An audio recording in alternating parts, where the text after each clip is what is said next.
جی السلام علیکم۔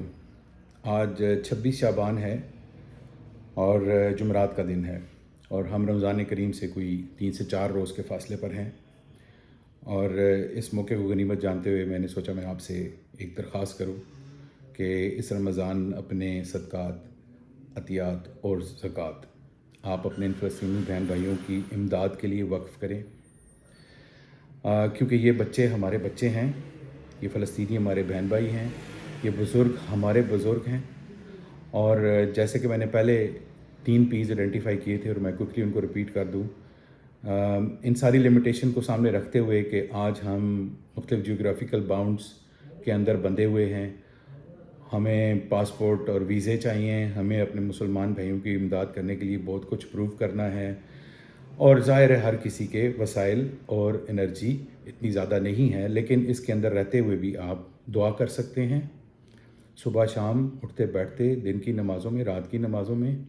اس کے علاوہ پے، جس کی میں ابھی اپیل کر رہا ہوں آپ سے، صدقات، زکوٰۃ، ان کی طرف ڈائیورٹ کریں کیونکہ یہ اس وقت سب سے زیادہ مستحق ہیں۔ اور تیسرا ہے پریشر، ایک پازیٹیو پریشر، یعنی ایک مثبت دباؤ آپ نے اپنے ارد گرد، اپنی ورک پلیس میں، جہاں جو بھی آپ کا دائرہ اثر ہے، سرکس آف انفلوئنس ہے، اس کے اندر رہ کے یہ رول آپ نے ادا کرنا ہے کہ کم از کم اتنا ضرور ہو سکے کہ نبی کریم صلی اللہ علیہ وسلم کا جب سامنا ہو تو ہمیں اتنی شرمساری نہ ہو کہ ہم نے کچھ بھی نہیں کیا، ہم دیکھتے رہ گئے تماشائیوں کی طرح اور اپنا رول ادا نہیں کیا۔ جی کو خدمت کا پلیٹ فارم ہم نے 5 سال پہلے سٹارٹ کیا تھا، اور اس پلیٹ فارم سے ہم نے پہلے جو مختلف امدادی کارروائیاں تھیں، چاہے سیلاب کی شکل میں ہو، اور رمضان میں خاص طور پر ہم ڈرائی راشنز تقسیم کرتے تھے اور روڈ سائڈ فری افطار کا انتظام کرتے تھے، لیکن اس سال یہ بھی ہم نے ڈیسائیڈ کیا ہے کہ یہ والی ایفرٹ بھی ہم فلسطین کے لیے اس کو وقف کریں گے۔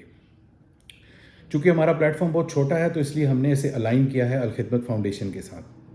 الخدمت فاؤنڈیشن جو اس وقت جو کام سر انجام دے رہی ہے، تو میں اس کی کچھ آپ کو اس کا جو پیمفلیٹ ہے اس کو میں لنک میں شیئر کر دیتا ہوں، آپ تفصیل سے دے سکتے ہیں، پہلے بھی میں نے اپنے واٹس ایپ گروپوں پہ اس کو شیئر کیا ہوا ہے۔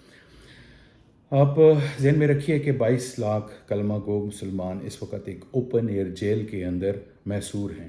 نہ صرف محصور ہیں، ان کے اوپر اس وقت قحط کا عالم ہے، ان کے اوپر اس وقت موت منڈلا رہی ہے، اور اب تک 7 اکتوبر سے اب تک تقریباً 5 مہینوں کے اندر، آج 7 مارچ ہے، پورے 5 مہینے ہو گئے ہیں، تقریباً 32,000 مسلمان شہید ہو چکے ہیں، 62,000 زخمی ہیں، 32 میں سے بائی دا وے 26,000 عورتیں اور بچے ہیں صرف، 2,62,000 گھر مسمار ہو چکے ہیں، اور تقریباً 20 لاکھ لوگ بے گھر ہو چکے ہیں۔ اب نہ صرف بے گھر ہو چکے ہیں، کھلے آسمان کے نیچے انہوں نے اتنا سخت جاڑا گزارا ہے، ہر وقت موت ان کے سر پہ منڈلا رہی ہے، اور اس میں اب جو بے حسی ہے، ظاہر ہے دنیا کے اوپر صہیونیت کا راج ہے، اور مسلمان حکمران بھی صہیونیت کے ہی تابع ہیں، تو اس کے بعد پھر بہت سارے ان کے آگے اکامپلسز ہیں، کرونیز ہیں، جو مسلمان ملکوں کے اندر اس ایجنڈے کو پروموٹ کر رہے ہیں۔ بہرحال الخدمت فاؤنڈیشن نے تقریباً 150 ٹن امداد اس وقت تک اپنے قاہرہ کے ویئر ہاؤس میں پہنچا دی ہے، اور جیسے ہی ایک لمیٹڈ سیل کے اوپر انہیں اجازت دی جاتی ہے تو وہ امداد رفح بارڈر سے اندر لے کے جا رہے ہیں۔ اس امداد کے اندر بڑی بیسک سے چیزیں ہیں، ٹینٹیج ہے، بیڈنگز ہیں، اور اس کے علاوہ کھانا ہے، فوڈ ہے، اور ادویات ہیں۔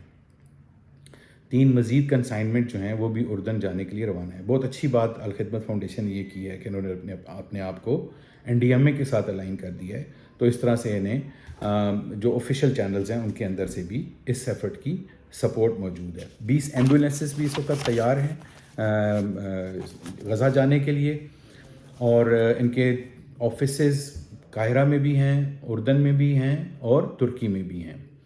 اس کے علاوہ ان کی ایک ذیلی تنظیم آغوش جو یتامہ کے لیے پورے پاکستان کے اندر ان کے موجود ہیں کیمپسز، اب جا کے دیکھ سکتے ہیں کس طرح بچوں کی کفالت ہوتی ہے، کس طرح فوسٹر مدرس ان کی کفالت کرتی ہیں، ان کا خیال کرتی ہیں، اور کس طرح انہیں تعلیم دی جا رہی ہے، اور کتنے اچھے سٹینڈرڈ کی لیونگ اور کھانا انہیں ملتا ہے ان آغوش کی جو مختلف آؤٹلیٹس ہیں ان کے اندر۔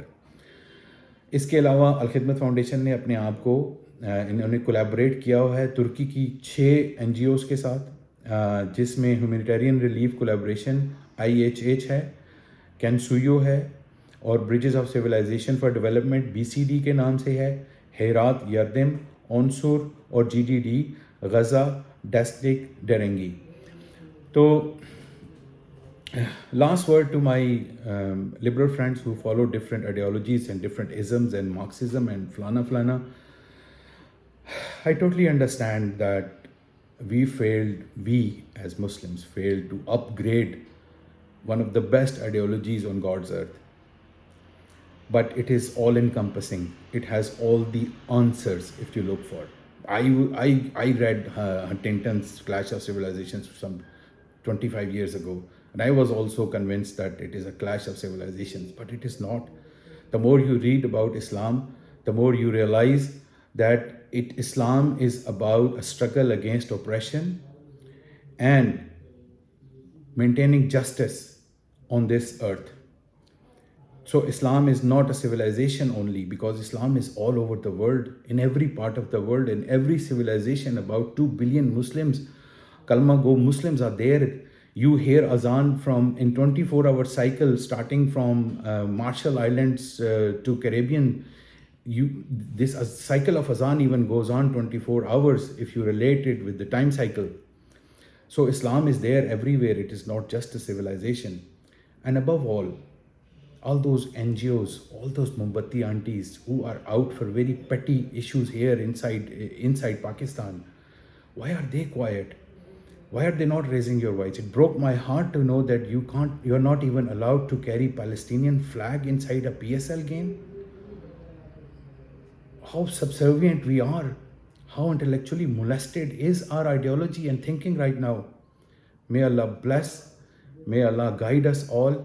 May Allah help us understand the real purpose of our life, the real message of Islam. And I also once again want to thank all those people who from all quarters of the society, in very small and big amounts, from Pakistan, from abroad, have made their very generous contributions to this cause. May Allah accept your contributions, and may Allah help alleviate the sufferings of our Palestinian brothers and sisters. Assalamu alaikum wa rahmatullah.